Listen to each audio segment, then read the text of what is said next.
Hey guys, it's Abel Ramos and Jackie Potter with Compass. We are going to be presenting our market update for May of 2024 and how we did in comparison to May of 2023 and a few trends and some important key facts as far as the data is concerned for this month. So let's dive right into it. Kick it off with the highest and lowest sales for the month of May. Alrighty, well, we definitely have a huge gap again between our lowest and our highest sales. Our lowest sale being a one-bedroom condo in Goleta for $555,000.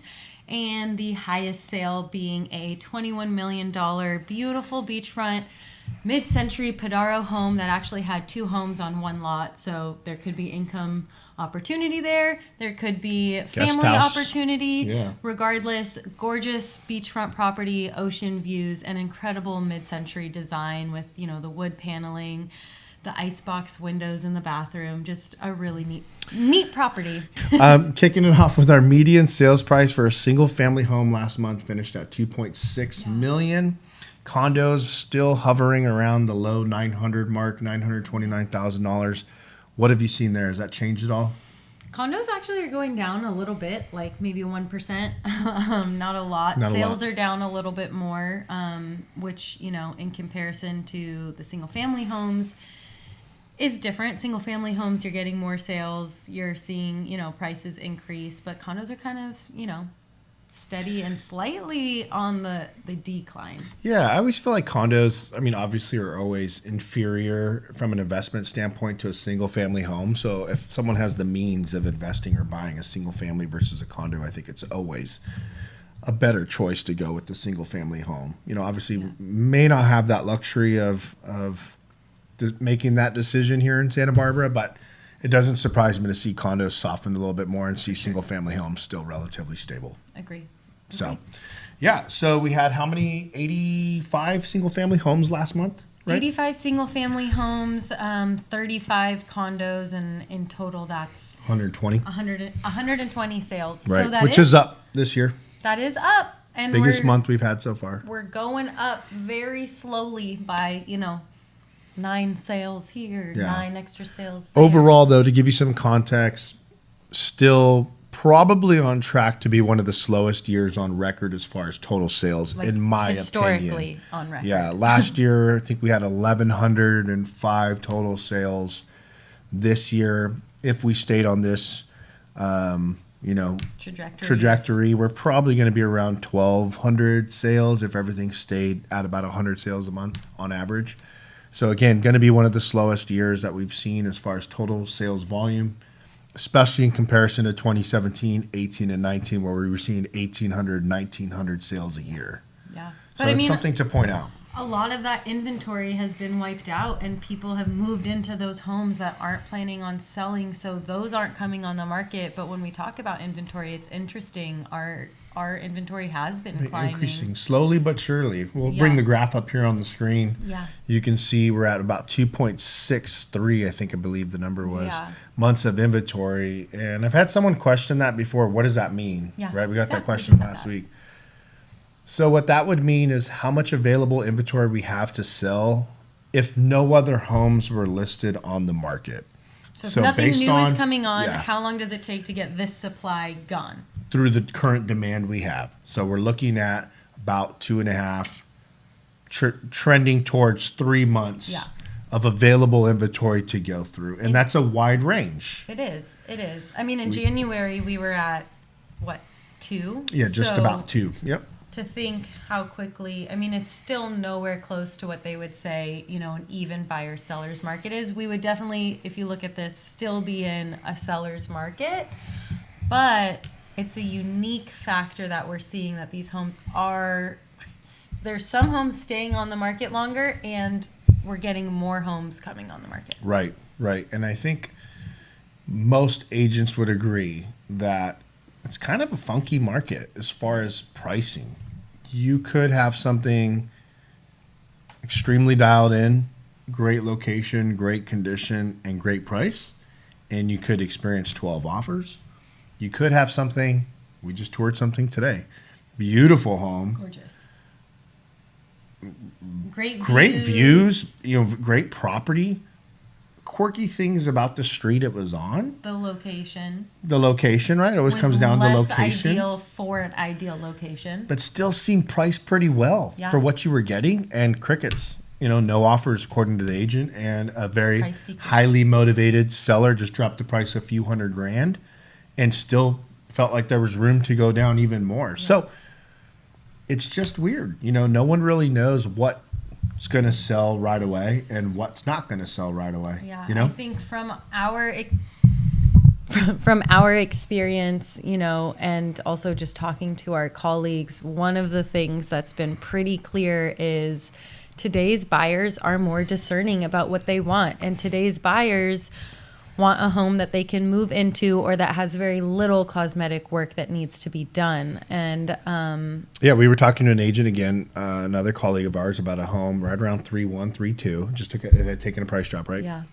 On the Riviera, great property, gorgeous, great views, some really unique and special features to it that I would have thought would be a really great selling point. But most buyers felt like it needed too much work. It needed too much money to be put into it to bring it up to today's standards of a functional floor plan, and most buyers weren't willing to take that on. And that was interesting to me because low threes isn't even anything out of this world as far as price point, right? Especially for Riviera. So it was kind of interesting to hear that feedback. And a couple years ago, buyers would say, we'll pay whatever for it and take on whatever work. And those buyers aren't happening anymore. So it may be safe to say that the dumb money, the funny money, whatever you want to call, is pretty much dried up, right? I feel like if we're saying the buyers today are discerning, we're not saying they're strapped for cash. We're saying they're discerning. So it's from the perspective of, I can buy a $5 million house, but it's going to be what I want for $5 million. Not just anything for $5 million. And that's really what the discerning buyer today means to me. Yep. Yeah, absolutely. Anything under the 2, even, 2.5 range is going quickly, as long as it's priced, relatively within accordingly. line. Yeah. If there's comps that support it, those are still going. We're still hearing 12 offers on homes, 10 offers on homes, 5 offers on condos. I mean, we're hearing that every single week in the office meetings. But things above that, they just sit a little bit longer if they don't have that really competitive price or the presentation that buyers are looking for. Yeah. So, total sales are up. So that's some good news for the month of May, like we said. Overall. I was just going to say, on that topic, I think buyers, according to the data, 35% of homes still sold over asking. So buyers aren't shorting people, they just want what they're paying for, I think. And they're willing to pay more when they know it's a home that is worth it. Yeah, 35% of the active inventory. So we last time I checked, we had about 229 active properties on the MLS. So, that's a decent amount of 35 are getting over asking. Well, that's active, right? So out of that 120, let's say it's 35. Yeah, 35. So we're looking at maybe 40 sales selling over the asking price. That's pretty big. Yeah, that's huge. And what is it? We're still 39% cash last month, and I think 44% cash year to date. So the market's still performing within lines and not industry norms, but Santa Barbara norms. Yeah. Around the cash factor. So we still have a lot of cash in this market. Mm-hmm. So if you are a buyer, you got to take that into consideration and come prepared to win, because you are going to be entering a competitive environment if you don't have cash. So it's something to consider. Overall, days on market, though, seem to be trending, I would say, a little upward. We're at 32 days for a single family home. It's been around a month, give or take. Yeah, 30 this days. Entire year. 23 for a condo. So things still aren't taking long to sell. In our office here in Compass, where we are working with high-end luxury deals, we're hearing 10 days on the market. We're hearing a week-long escrow. We're still hearing of a lot of competition. So even though you see 30 days average on market, if you have the chance to shorten your terms, I think that's still the most ideal thing to do. For sure. And we could crunch the data to try to come up with a more relative days on market for certain price points. But I would think if it's under 3 million, the days on market's probably more, like you said, 10, 15 days.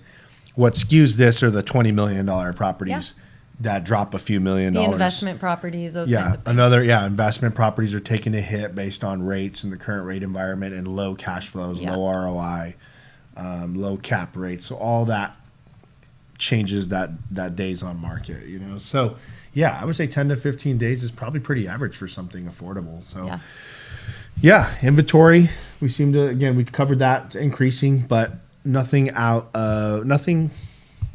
too alarming to say that we're just I think going to have these major changes in our when market. we talk about inventory, something interesting to bring up would maybe be, you know, like the opportunities in specific neighborhoods. For instance, let's talk about Hope Ranch, which in the height of COVID was one of the most ideal places. It felt like every month they were going up in median sales price by $500,000, $1 million. And what? May 2 years ago? May 2022 was 2 the years peak, ago. I believe. I remember that just because we had a listing that was about to launch right around that time. And they had the most amount of sales over 10 million, if I remember correctly. Yeah, I think the most amount of sales over 10 million that had closed in May. And that year was just really, insane. Really strong year for that 10 million plus range. Now, you're starting to see homes just sit. One, not as significant properties. A lot of fixers, the old school ranch homes, the original Hope Ranch homes. So the types of homes that are coming on the market are different. And the days on market for those are taking a lot longer. You're not seeing them go like this. And the price point, I mean, it's, I think, 25% difference, negative difference in the median sales price. As far as median sales price. Yeah, for sure. You've seen some houses be taken off the market. I think one that I'm thinking of specifically had come back on. I know another one was put on this year.